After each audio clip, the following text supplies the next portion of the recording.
نحمده ونصلي على رسوله الكريم اما بعد السلام علیکم ورحمۃ اللہ وبرکاتہ۔ آج کا جو عمل ہے وہ تنخواہ میں برکت ڈالنے کے لیے ہے کہ ہم جو بھی کریں، جتنی بھی ہماری تنخواہ ہو، اگر اس میں برکت نہیں ہوتی تو وہ پتہ نہیں کہاں خرچ ہو جاتی ہے، پتہ ہی نہیں چلتی۔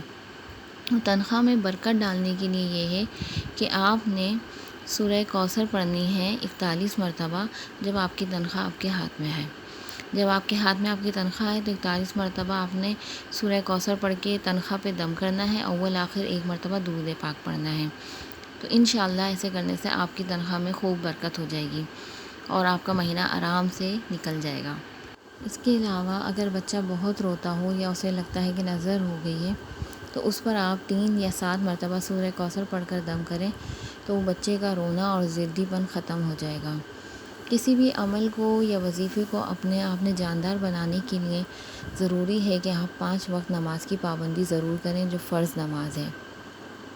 فرض نماز کی پابندی سے آپ کا جو عمل ہے وہ جاندار بنے گا، وظیفہ آپ کا طاقتور ہو جائے گا۔ اس کے علاوہ میرے ساتھ آپ بھی ثواب کے حصے دار بنیے اور ثواب کی نیت سے ویڈیو کو آگے لائک، شیئر اور سبسکرائب ضرور کریں۔ جزاک اللہ خیرہ۔